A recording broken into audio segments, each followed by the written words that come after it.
तो आइए पहले जानते हैं कि टेरेरियम की शुरुआत हुई कहाँ से। साल 1829 में डॉक्टर नैथनियल वार्ड नामक एक शख्स थे। उन्हें गार्डनिंग का बहुत शौक था।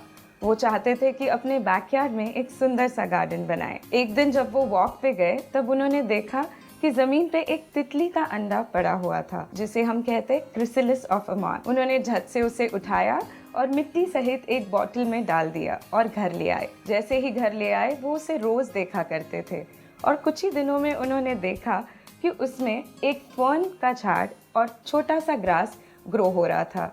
जैसे ही उन्होंने उसे देखा उन्हें आश्चर्य हुआ कि आखिर एक बंद बॉटल में एक पौधा कैसे उग सकता है। उन्होंने सोचा कि ये कैसे हो सकता है। जैसे ही उन्होंने गौर दिया तो उनका ध्यान गया कि जैसे ही रोशनी उस सतह पर गिरती है तो अंदर का तापमान बढ़ जाता है, जिससे कंडेंसेशन फॉर्म होता है और पानी की बूंदें बारिश की तरह मिट्टी पे गिरती है और इसी तरह पौधे को ज़रूरी प्रकृति अंदर ही तैयार हो जाती है, जिससे टेरेरियम गार्डनिंग पॉसिबल हो सकता है। इसी तरह वॉडियन केसेस ने ब्रिटिश साम्राज्य में अपनी महत्वाकांक्षाएं पूरी करने में काफ़ी मदद करी, जैसे चीन से चाय की पत्ती आसाम तक पहुंचाने के लिए इत्यादि। औषधि पौधे और आर्थिक और सजावटी पौधे विश्व के एक कोने से दूसरे कोने तक पहुंचाने के लिए इन वॉडियन संदूकों का बहुत बड़ा हाथ रहा।